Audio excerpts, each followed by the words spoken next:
So today we are going to be discussing about what recruiters look for in remote workers.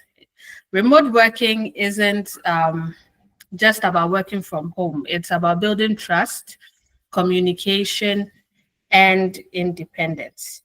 So this will be your guide to succeeding in the remote job market. So recruiters are looking for more than technical skills. They want candidates that can thrive without being micromanaged. So when you are looking to work in the remote system, you need to have discipline, you need to be able to adapt, and you need to have strong communication. So the goal is to show you how to present yourself as that kind of candidate. So now we are going to, please let me know if I'm going fast. I tend to speak a little bit fast, but we are going to look at the core skills recruiters value.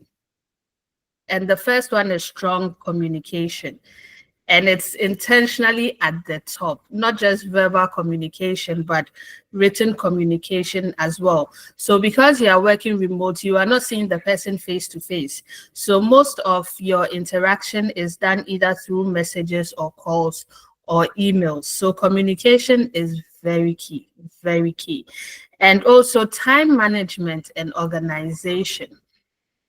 A lot of the times when you work in a remote setting, you are in the house. So how you manage your time, how you can be more efficient and be more effective is also very important, because it's a whole different ballgame altogether when you're working remotely. There are a lot of distractions that can come, especially if you're working at home. A lot of distractions. So it's very critical. So recruiters usually want people who can meet deadlines without having to be constantly reminded.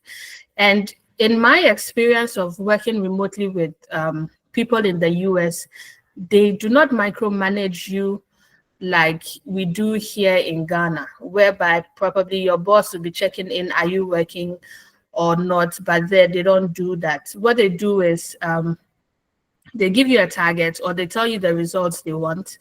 However you get to the result, it's up to you. But at the end of the day, they expect that you meet whatever deadline they set for you. And you have to be tech savvy. You have to be tech savvy. You need to be comfortable working with tools, new tools and platforms. And this is non-negotiable. You would see tools like Trello, Asana, Slack. You should really be efficient in Google Drive, in the Microsoft products, because these are some of the communication tools that you'll be using. So some people will prefer to base everything in Google. So meaning Google Meet, Google Docs, sharing of Google Drive. So you should really know your way around this. And if it is Microsoft, that will be Microsoft Teams, OneDrive, SharePoint, Outlook. So you should also know your way. You should be quite efficient. And then when we are looking at some of these softwares outside, we will take you to things like Slack, because they don't usually use WhatsApp. I think WhatsApp is an African thing, but over there, mostly they use softwares like Slack, Asana.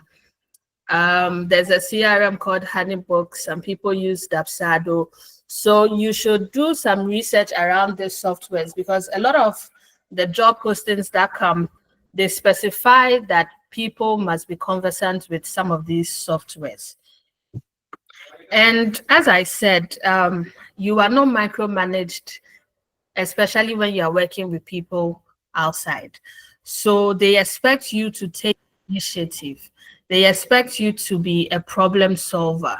So you do not need to wait for them to give you instructions to do what you need to do, especially when a problem arises. You should take the initiative to solve any challenges that may come up. And then also, finally, collaboration is also very key. So if you are able to collaborate across your teams, your virtual teams, to enable the workflow efficiently, because then again, you are not seeing each other. You may be in Ghana and your team member will be in the US, and another one is in the UK, another one is in Australia. So you need to really be strong on collaboration and teamwork. Ghanaians sometimes have the mentality of me, myself, and I. But when you're working in a remote setting, it's no longer about just you, but it's about all of you as a collective. So you should be strong when it comes to collaboration. Now we will move on to the personal attributes that some recruiters look out for. And one is self-motivation and discipline. And this is very huge because recruiters want people who do not wait to be told what to do before they do it. And you know, in this, I've actually had an issue whereby I linked someone to a couple that I had been helping set up their business based in the US. So I trained her to take over from me because I was doing something else. And one of the issues we encountered was she always wanted them to tell her what to do before she did it. So for her, it was a major problem that on a day-to-day basis, they were not telling her that do A, B, and C. And it got her frustrated that she stopped the job that she was doing. So you need to motivate yourself. You need to know what your goal is, what your targets are, and you need to be disciplined in attaining them. And the next thing recruiters look at is accountability and reliability. So you need to own your task and results. So you shouldn't see it as basically take the work as your own and do it as if it is yours. You know, sometimes we have that mentality whereby we are working so that we can get money at the end of the day. So it can bring about laziness at times and then complacency at times. But in a remote working environment, there is no room for that. So this would also help you to build trust. You know, building trust is very important, especially when your bosses know that they can come to you and you can deliver. And this is a tough one, flexibility in different time zones. Be ready to work at dawn. Be ready to work in the evenings as compared to the normal working hours that we know, 8 to 5. I have had a long period, I think since 2021, whereby I start working at 2 p.m. and then I close at 10 p.m. or sometimes 3 p.m. Depending on the daylight savings. When it's time for daylight savings, I start work at 3 p.m. and I close work at 11 p.m. So I have also worked with someone that I close work around 12 a.m., 1 a.m. So you need to be flexible and be prepared, especially if you are targeting working with companies that are outside of Ghana. So you need to put that aspect into perspective. Are you willing to stay up even if it requires you? I know Australia is it about 16 hours? I think the last time I checked, when we are asleep, they are now awake. So if you, for example, if you get a remote job with them, you should be prepared to be working from 1 a.m. all the way down to probably 5 a.m. or 6 a.m. depending on the number of hours you are tasked to work. And so emotional intelligence also helps to build a positive relationship, even if it's virtually. We step on each other's toes. So we should know how to communicate, to put your point across without sounding rude. And you should be able to handle certain things. There may be times that you will be blasted. It is normal. So how you handle your blasting, does it push you back or does it motivate you to do better next time? For me, I honestly don't like being blasted. So I like to do my things so that I wouldn't be blasted. And I have developed the habit of communicating a lot, especially when it comes to tasks, making sure that I am on point with what they need and with what they require. And then finally, you should have a growth mindset. So you shouldn't be looking for a remote job just because you need money or just because dollars is higher than CDs. You actually learn a lot, when you are working for people that are outside of Ghana. You learn a whole lot. And for them, they are more open to teaching you as compared to how an African would be. And they are more open to paying for you to do certain courses or certification courses, as long as it equips you to be able to do the job that you have been put in. So you should always have that growth mindset that I'm here to learn. I'm here to learn. I'm a sponge. I'm here to take as much as I can take and adapt to it. So now we are going to look at how to stand out. How to stand out as a recruiter. As a candidate for a recruiter, how do you stand out? So I'm going to start with people who have had experience working in the remote workspace. And then I will go to people who haven't had that experience. So you showcase your remote work experience. This is very key. And it should be showcased on your CV and also during your interviews, because recruiters are more likely to trust someone that has experience in the remote work setting than somebody who doesn't. And also highlights the fact that you are proficient in some of these tools. I think I spoke about some of these tools before. So others are like Zoom, Slack, Trello. So all of these things should be highlighted in your CV. And in your CV as well, you should demonstrate examples of self-driven achievements. So you should indicate some of the achievements you had that were driven by you. You should indicate it. And you should share some specific examples, if you have those, and how you achieved the results. And then share your home office setup.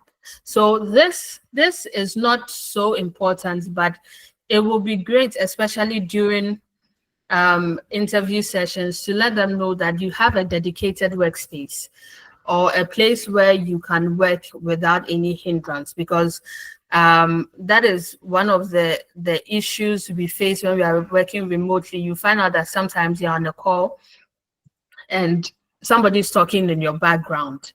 There is noise. And also, if you want to go to the remote workspace, I would say that get yourself Wi-Fi. Don't be hotspotting from your phone, because that isn't also reliable, because there may be times that the network will go off. But if you have Wi-Fi, whether with MTN broadband or is it fiber band or other companies that do unlimited Wi-Fis, it will really help you, because everything is done internet-wise. And also, if you have people you have worked with remotely before, you should let them have references for you. So that should be added to your CV as well. That should be added to your CV, or you could put their names, their numbers. With a lot of the people that I have worked with, they have asked for references, and I have been able to provide them with references. So wherever you work, even if you are leaving there to go into a new setting, live on a good note. Leave on a good note so that they can vouch for you at some point in time. So for those that have not had the experience of working remotely, how you speak, how you communicate during an interview, how you write, probably your cover letter, make sure it is done professionally. A lot of us use ChatGPT, but at least try and add a human element to it, so it doesn't just look generic. And you should have a self-driven personality. So even if you haven't worked in a remote setting, you should be able to give clear examples of how you have shown initiative in your office-based roles. And also, you should be able to adapt quickly, like learning new systems and tools quickly. And with somebody that hasn't worked in the remote setting, I would suggest that you start using organizational tools like planners, calendars, and checklists. It just gives the recruiter that impression that you are an organized person, and you should let that speak out when you are having an interview with a recruiter. You should let them know how on your personal level, you use calendars. On your personal level, you plan using planners. And then you should be open to feedback. You should be open to feedback, especially if you are new. You will definitely make mistakes. So you should be willing to learn and then adjust as needed as time goes on. And yes, so finally, I would say that we should start resetting our minds. If we have the mindset of always being fed to, we should change it to be a problem-solving mindset so that we can deal with challenges independently without being microfed or micromanaged. Okay, so I'm going to talk about some of the red flags. Red flags. So during interviews, I have had the privilege of sitting at the opposite side of interviewing candidates, and when you have poor communication skills, it shows. It shows when you struggle to articulate your ideas clearly, you do not answer questions fully, or you go off topic, or you have difficulty adapting to a professional verbal tone. It shows. It shows. And you know, the very first time I was on the opposite end. Sorry? Okay. And then the next one is lack of self-motivation or independence. So if during your interview you come across as somebody that relies heavily on supervision to complete tasks, that is a huge no-no, especially in the remote working environment. And if you cannot give examples, of how you've worked independently or you've managed priorities. And also, please do not say that you need constant check-in to stay productive. This is a huge no. It just shows that you lack that independence to be able to work on your own. And the third one is the inability to manage time effectively. So if you are unable to describe during an interview session how you structure your workday when unsupervised, it can be a red flag to the recruiter. And also, if you have no system or tools for managing tasks, such as calendars or project management tools. So one thing I've learned about we Ghanaians is that we lack the technical skills. We may have the, should I say, the theory know-how, but with some of these softwares, we are not driven to learn them on our own until we are faced with a situation where we need to use them. So if you are interested in getting into the remote work environment, I'll suggest that you start familiarizing yourself with some of the systems and tools that are used. And then also, when you are asked about how you meet deadlines and you give vague answers, it's a huge red flag also. Then fourth on the list is resistance to using new tools or processes. So some people do not adapt quickly to new software. So if you know you are somebody that doesn't learn quickly or learn on their feet and you need to take time, I suggest you start now. You start learning about these tools now. And you are overly dependent on IT support for simple tasks. So a lot of the times, all these questions come up during the interview because the recruiter needs to check and see that, okay, when we bring you on board, can we trust you? Because remote work environment relies heavily on tech. It relies heavily on remote tools such as Zoom, Teams, Slack, project boards such as Trello, Asana. So if you can't use them or you struggle to use them, it's a huge deal because there will be a break in communication, because that is how we communicate when working in the remote environment. And then on your CV, I'm getting to my fifth point, which is poor reliability signal. So one thing we check is your CV. Do you job hop a lot? Do you job hop a lot? So one thing that is a major turnoff is if you see a candidate CV that jumps maybe 6 months here, 3 months here, 7 months here, it shows that the candidate has no stability. And, you know, it brings about the question of, if we hire you, are you going to leave us in the next 6 months? So such a CV would not even get to the interview stage. But probably there are exceptions. Maybe you have very good experience. So if you do get to the interview stage and you are not able to give clear reasoning as to why there is a history of job hopping on your CV, that aspect may also disqualify you. And also, you should be able to explain efficiently and effectively some of the gaps that are in your CV. So there are times that you would see the last time a person worked was in, let's say, 2020, then their next job was in 2022. So you should be able to explain what happened between 2020 to 2022. And also, please do not arrive late for a virtual interview.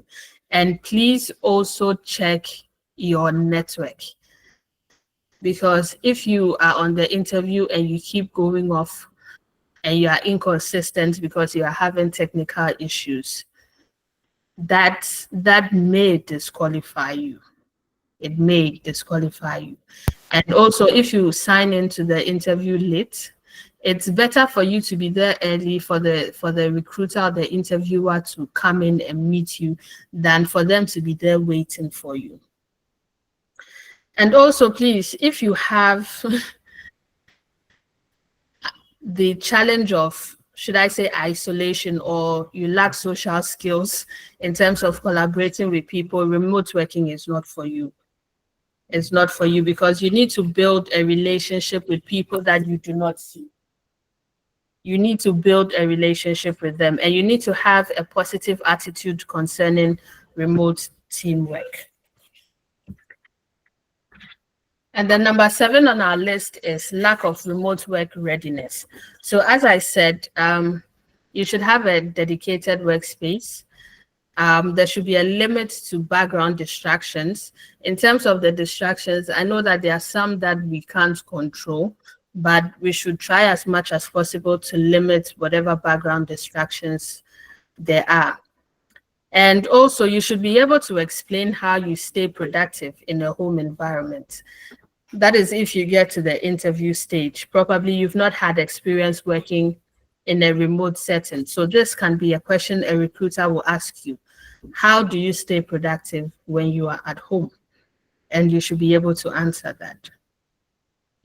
Also, no prior experience working remotely is not always a deal breaker, but it can become one, especially if it is paired with any of these weaknesses that I am talking about. Overemphasis on flexibility. So when you are having the interview or you are being interviewed and you are asked why you applied for this job or why you like this role, please don't say the freedom working from home and then make little mention of the responsibilities that the role requires.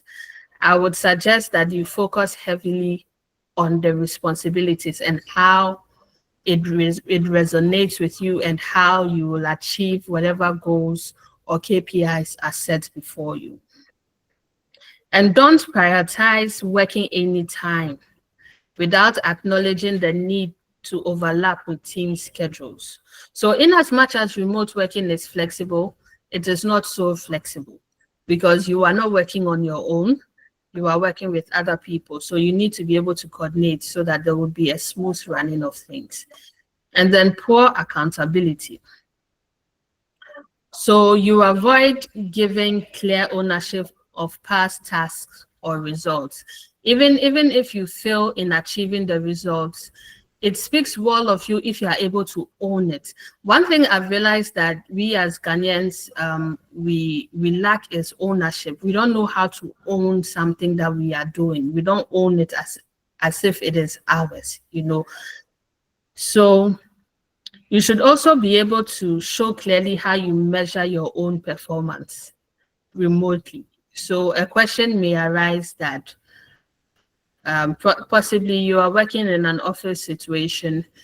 In as much as HR does employee evaluation, how do you yourself measure your performance? How are you meeting targets? What have been your challenges? How have you solved those challenges? You should be able to answer such questions. And if you can't provide concrete examples of how you've delivered results without supervision, it's also a red flag. So now we are going to move on to the SWOT analysis. So we are going to look at the strengths, the weaknesses, and the opportunities and threats that remote workers face. So with the strengths, what are you doing well? What sets you apart? What are your good qualities? So you stay productive and disciplined without supervision. You access global opportunities and diverse teams. You manage flexible hours effectively, and you have strong communication through digital platforms. Now, onto your weaknesses. What could you improve on? Where do you struggle, and what holds you back? So there is a risk of feeling isolated or disconnected from team culture. You struggle with different time zones, which can slow progress, especially if you are working in a team that are in different aspects of the world. And also, there is a strong reliance on stable technology and internet access, especially the internet access. Because I know there was a time that Ghana, the internet went down. I think it was for a couple of days. And I remember during that season, I was working remotely. I was lucky that the person I was working with understood. And I had to find ways and means, you know, to send a message to her to let her know what was going on in Ghana. So I was moving heaven and earth to let her know that there is no internet in Ghana. So there is no way she can reach me or I can reach her, or it may take time for her to reach me or I, you know. So it's one of the issues that we face when working remotely. And I know someone that lost a 6,000 euro a month remote job because of that issue. The company felt like he was not reliable, and this was something that was not his fault, but he lost his job. So these are some of the struggles we face in remote working. And it's difficult proving your accountability at a distance because you are not working together, you're working remotely. However, what opportunities can we take advantage of, and how can we grow in a remote setting? So now, global acceptance of remote working is increasing. There are new tools and technology that now make the collaboration much easier. So sometimes you don't even feel the distance. And companies are now saving more money having remote workers. So it is creating more remote roles. And there's also diversity and inclusion through remote hiring, because you get to work with people from different cultures and different aspects, and you get to learn a lot. You really learn a lot about different cultures. And also this opens, it gives you the opportunity to travel, you know, for work. It gives you the opportunity to travel for work, because sometimes there may be team bonding planned out where you would need to meet with the rest of the team in a neutral location. So yes, and then some of the threats, what could get in the way? What risks do you face? So cybersecurity is a huge issue when it comes to remote working. How do you keep your data safe? And yes, I did mention this. Keeping data safe, being sensitive with data is very, very, very important. And also knowing when to talk, what to say, how to say it is very important, especially if, for example, you are working as a PA to the CEO. It's not anything and everything that you can say to anybody. So this is just by the way, but we need to be mindful of that. And then also you can get a burnout because there is blurred work-life balance. And I have experienced this because I sometimes find myself working throughout the day. It's like there is no switch off because you are working remotely. It's not like when you go to you're working in an office, you get up, you go to the office by 8, by 5, when you close, you shut everything down. You don't pick up your laptop to do anything until the following morning at 8. It is completely different when you're working remotely. Sometimes, especially if you are working in the evening to the dawn, it can really affect your personal life. There are times where I have needed to go out to get groceries and I'm carrying my laptop with me. It's like it got to a point I couldn't go anywhere during the weekday without going with my laptop, especially at night. And I could not go for any evening services or any evening parties. So that is also one of the threats we face. And miscommunication without in-person contact. Because majority of the communication is online, there can be misinterpretation. Sometimes we read messages with a tone in our head. So you are probably given an information from a good place, but the other person will take it from a bad place. And I will give you an example of this. So I was working with this lady located in Georgia in the US. So I was handling majority of her clients' communication. And a lot of the time, because of my accent, they did not understand me. And people in the US are very racist. They can be very racist at times, and they can be very mean. And I remember I told the lady that I did not understand what she was saying. And even this, it was a phone call. It wasn't even a text message or anything. She took it the wrong way. And she got so angry. And, she sent very, very bad text messages back. So some of these things are also there. And yes, so we should be prepared for that. And there's also high competition, especially in the global talent pool, because a lot of people around the world are applying for the same job. So that is one of the threats you will face. But if you stand out, you will definitely be picked. So in conclusion, recruiters want remote workers who can be trusted to deliver results independently, while still being effective team players.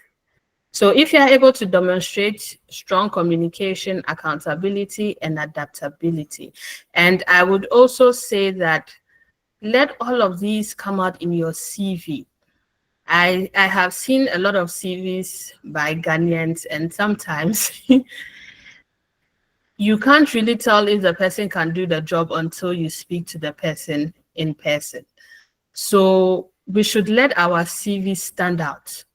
Our CV on its own should speak for us. That is the way in. So we should take critical care of how we structure our CV. We shouldn't just copy and paste our jobs and just put it there and just send it there. And then one thing I've noticed too is that when applying for roles, people just send their CVs and their cover letters. Me as a recruiter, I would not look at your CV or your cover letter. You don't send any subject heading, so I would not know what role you are applying for. It's like you just put the email there, you just attach your CV and your cover letter, and that is it. Me personally, I would not take a look at it. So be very professional, even in the way you send your CV. So you can write a subject, probably the role the role you are applying for, maybe application for front office manager, then you put your name there, then you write a short message, dear sir or madam, just something short. Be very professional about it. Even that alone can make you stand out. Even if you don't have a very strong CV for the role you are applying for, you leave an impression in the mind of the recruiter because you have been very professional even in the way you submit your CV. So yeah, so these are the ways that you can position yourself as a top candidate in the remote market. Thank you.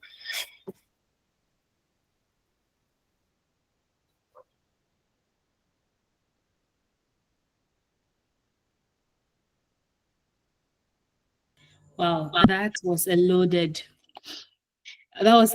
insight. I bet it took several years of experience and practice. So, Shirley, we missed the part where you introduce yourself. So can you give us a bit more detail about your work so we can try to connect further with you? Okay. So my name is Shirley, and my work experience is a little bit broad, but I started off as a recruiter, and then I moved to working remotely as a recruiter, and that really built my love for working remotely. And ever since then, I have been doing remote jobs. I've worked with people in the US, I've worked with people here in Ghana, I've worked with people in the UK as well, all doing remote working.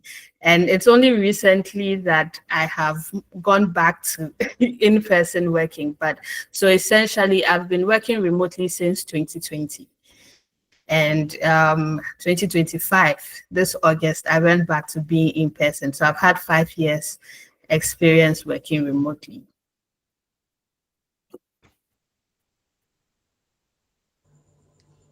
Well, thank you. Thank you so much. This is the point where we open the floor for questions. So, Victor, do you want to pull up the questions as we allow the the audience in-house to ask their questions away? So if anyone wants to ask any question, feel free to unmute yourself. And if there's a queue, we just raise our hands and then we'll call you to ask your question. So who wants to go first? I started, so who wants to go next? Sue. Yes, hello. Thank you very much, Shirley, for the awesome session. So I had a question that's popped up in my head. So earlier on, you mentioned about one lady that struggled a bit in the workplace because, I don't know whether it's been proactive, like knowing how to do next. So my question is, if you are in such an environment that things are not structured, that you know how to do next, how to pick up, how do you navigate that? A workplace that those structures are not in place, how will you navigate that? Okay, thank you. So I have experience working with startups, and usually when you work with a startup, your role is not clearly defined. What you need to do next is not clearly defined. So one of the best ways to go about this, for me personally, I'm a strong communicator. I communicate about everything. What I don't understand, even if I do understand, I will still communicate to make sure. So the first thing you could do is look at your job description. One thing I've personally noticed, especially sitting at the other end of recruiting for roles, is that people don't read the job description, because even some of the CVs that are sent in do not even qualify for some of the roles that they are applying for. So if you read your job description, at least it gives you a fair idea of what you need to do. So if you are coming in, for example, as a virtual assistant to somebody in the event space business, so on your job description, the person will tell you that you need to do cold calling, you need to handle client relationship, you need to handle invoicing, you need to handle scheduling of appointments, scheduling of tours, scheduling of events. So all of these things will be, and how people work outside is they clearly define what they expect of you in their job description. So with this example, when you come in, okay, so what softwares does the person use? So a lot of the times in the event-based business, they use a software called Honeybook. So it's a 360 CRM where it's linked to their calendar, where leads are fed into, where messaging is done through, where invoicing can be done through, where payments can be made into. So it's an all-round. And they have another one called Dapsado. So when you come in, you need to know, are these softwares there? Am I familiar with them? So if at the start you don't have anything doing, the best thing you can do is familiarize yourself with what you don't know, so that when work starts, you hit the ground running.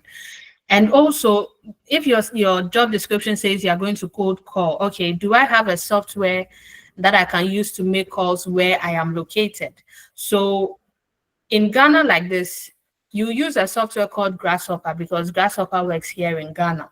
But Google Voice doesn't work in Ghana. So first you need to find out, okay, what software will work best? Does the client that I'm working for already have a software in mind? So you take that initiative to make sure that everything you personally need to work, is set in place. And so now when you have everything set in place, you have your software, the systems you are using, you know what tools you are using, you know what platforms you are working with.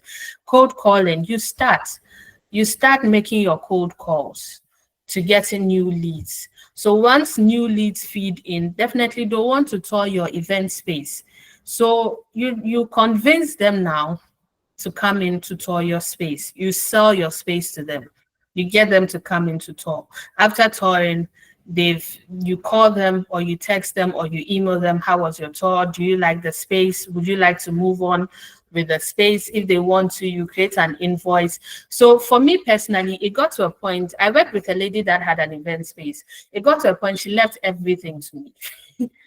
Everything to me. All I do is tell her when there is an event. And because they work with key codes, so even with that, she will give me the key code to send to the client. So she absolutely removed herself from the job, and I was handling everything. She wasn't telling me do A, do B, do C, do D. So I was doing everything. So when I log in the afternoon, I don't have her telling me what to do. I should already know based on the job description that has been set. So that is part of the proactiveness that they look for. You should know what your duties are before you even come in based on the job description. So when you come in, you should know how to set yourself up. You should make sure you have everything to make you feel comfortable. And don't be shy to communicate if you need anything, especially when it comes to salaries, especially when it comes to data. Make sure you are getting data separate from your salary. Do not be using your salary to buy data. Make sure you negotiate, especially in your terms, because you need data to work. You rely heavily on data. So if you are comfortable, you would really work efficiently. You would not need to be told to do anything. Yes, so that is what I'll say. Thank you. Thank you very much.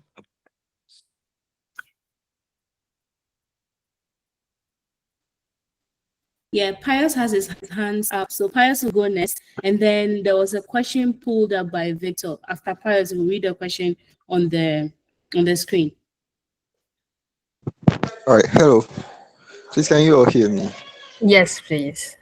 Yes, I wanted to ask about the proactiveness that you were talking about. So I, for one, have interned at a remote company, and I realized throughout the day, it's like everyone is very, very busy. And then as an intern, you are given a task. So you are given a task, say, do X. And then you realize, hey, I just finished with X. Let me continue and do Y. Even though you were not told to do Y, but you think, Y should follow after X. And then you do Y, and then the boss comes in, and then it's like, who asked you to do Y? And this is not how we do things here. That kind of friction. Mm-hmm. And then I know you talk about the communication. So there was this one time when I decided, if I do this thing, my boss may not be happy. So let me also call him and then communicate out what I'm going to do next. And then you communicate, and it's like for a whole 8 hours, you don't get a response. And then you get a response when Mhm. you are done working. How do you go about that? Okay, so I've had someone like that. I've recently worked with a lady like that. So one thing experience has taught me is that steady your boss. No two bosses are the same. So I came from having bosses that leave everything to me. Like they don't even micro, like they appreciate that initiative. They praise you. Working remotely was the first time I got a boss telling me I appreciate you. Working with a Ghanaian, I've never heard that, and it was so new to me. So coming from that setting to working with somebody, there are different personalities of people. There are people that want things done their way. Even there are also situations whereby you even know what they want to do is the wrong way, but when you tell them, they don't listen. They still want it done their way. And when you do it their way, they still come back and tell you that no, that is not what I said, and all of that. So long and short is know who you are working with. That should be the very first thing you do. You study, you observe. When you start working, don't just do things like you would where you were prior to coming to where you are now. You need to observe. Company culture is very important. What is the culture? Even though you are working remotely, sometimes some of these things feed in. You see how people work. You see if people are scared of their boss, if they tiptoe around their boss, or there's a free, relationship up from with the boss and then the employees. So you need to observe. You need to be highly observant to know who you're working with, how the person likes to be worked with.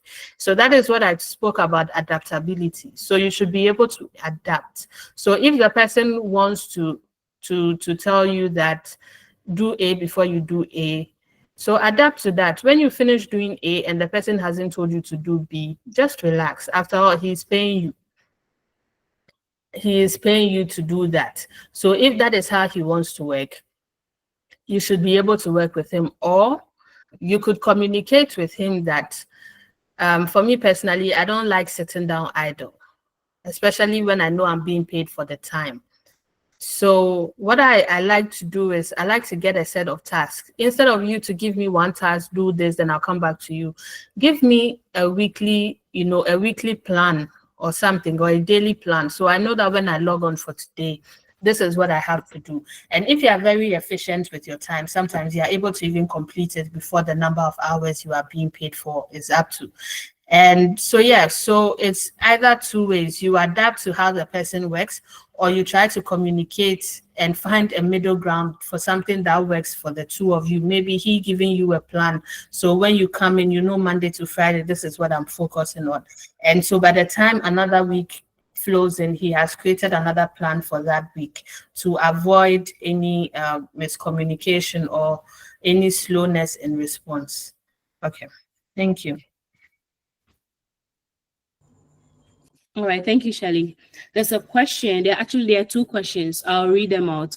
The first one says, what's the best way to evaluate whether a remote work offer is legitimate, especially when applying internationally? This We all have oh, stories.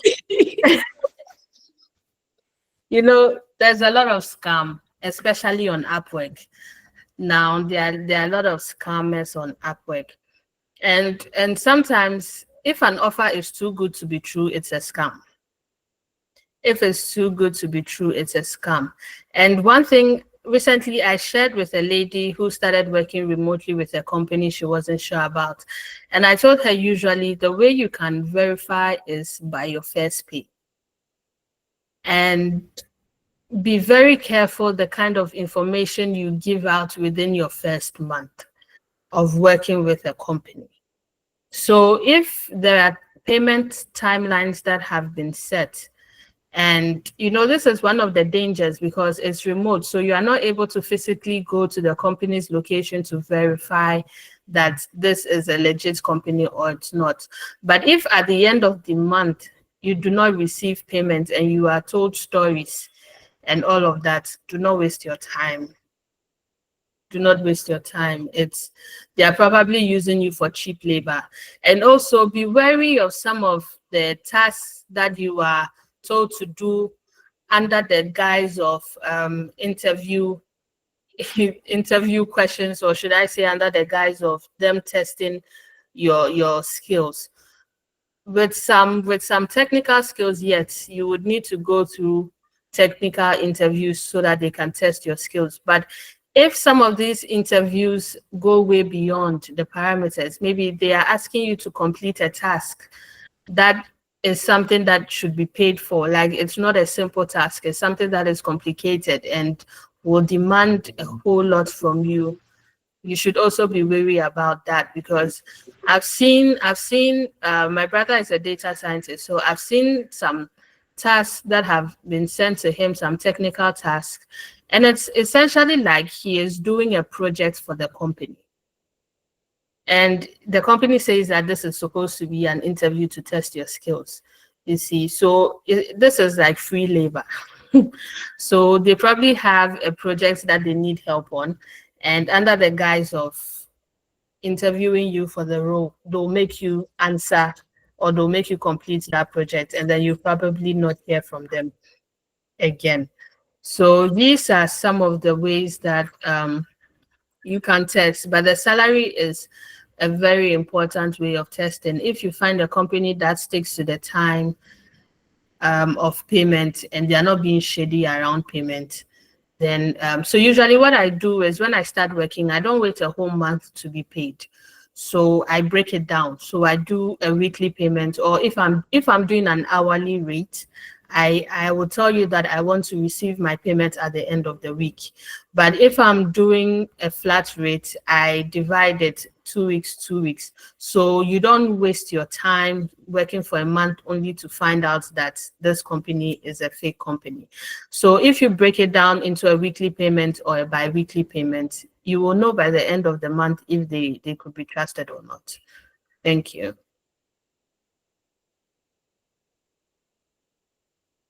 Okay, before I read the next question, is there anyone in-house who wants to ask any question? Okay, silence means no. The next question is, why do some recruiters fail to give feedback to candidates after they have applied for a job? Not some, all of them. All of them. This question, sometimes it's pressure. Let me be honest. Sometimes the amount of CVs that come in, unless you automate it, you can get behind. And honestly, on my part, sometimes it's not intentional.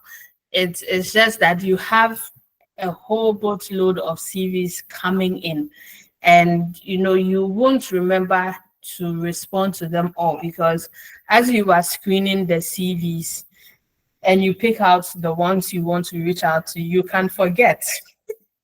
You can forget unless it is automated. So please forgive us.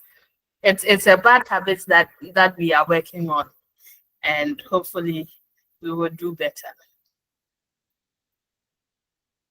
Recruiters are often those that get back to you if you push hard enough. If you're lucky, you can actually send them follow-up emails, chase them on LinkedIn. Some of them will cave and give you feedback, but those feedback can be generic just because they don't want to implicate the company, especially European companies, American companies. So don't take it personally and just move on.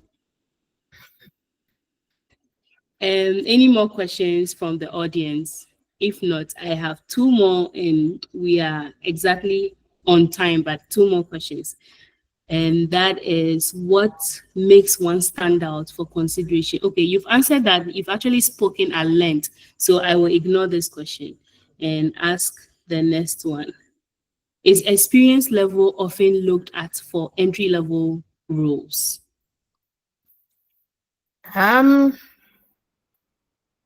Should I say yes and no? So even if the role is an entry level, I would say no in the sense that it depends on who is employing you.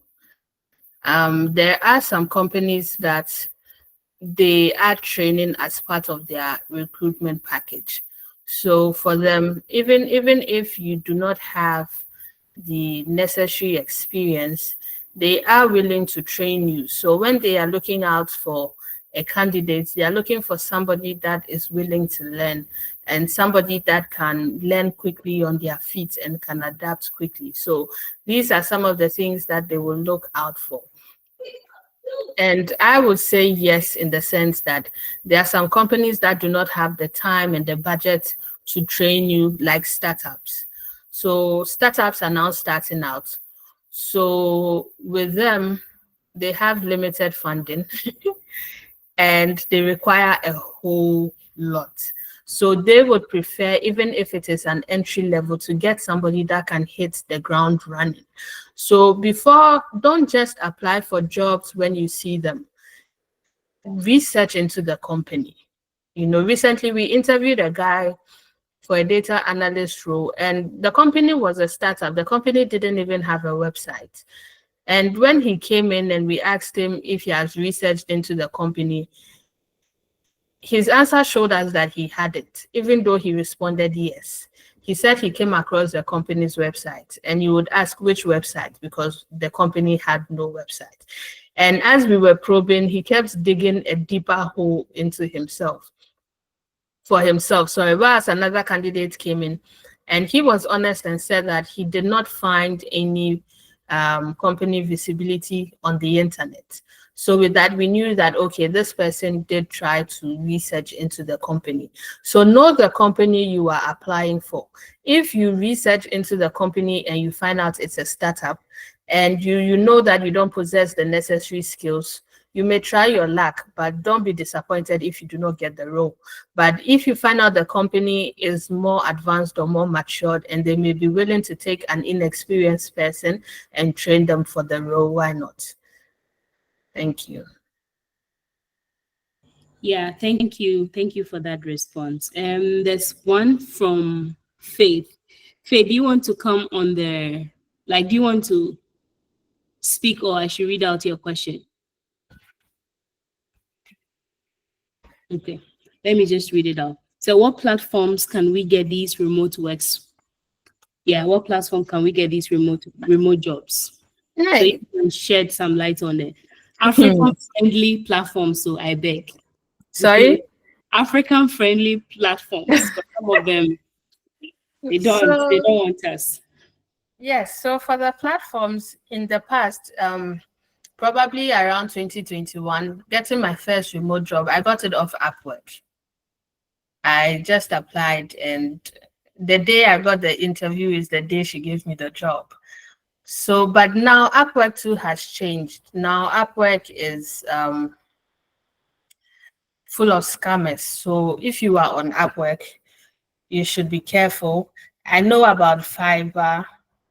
Fiverr is also there, but I know that there are some scams too over there, so be careful. But you could go on LinkedIn, okay, and you could search for jobs. So what LinkedIn usually does is it asks you what role or job you are looking for, what location, whether hybrid, whether in person, whether remote working. And a lot of the times too, when you tell LinkedIn that you're looking for a job, LinkedIn will send you notifications of some jobs that are being posted that they think you qualify for. So it doesn't hurt to also apply for it. But for me, my journey started with Upwork, and from Upwork, I got into a network of people that used virtual assistants, should I say. So I was able to source roles from there, from a platform, and that platform is strictly by invitation. I think you need to apply for it, but I was lucky that my boss at that time was should I say the admin of the page. So she put me in the page, and I'm still currently on the page. So it's for US based jobs for people looking for virtual assistant for event spaces. But if you're looking at LinkedIn, I think LinkedIn is one of the best. Or you could Google. I came across one today called Dream Jobs Africa. I see that they posted a virtual assistant role on it that they are looking to hire urgently, and they posted it today. So you could also check them out. They are called Dream Jobs Africa. They have a couple of other.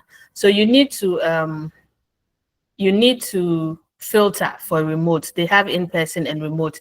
And funny enough, some of my remote jobs that I've gotten came from Jobberman.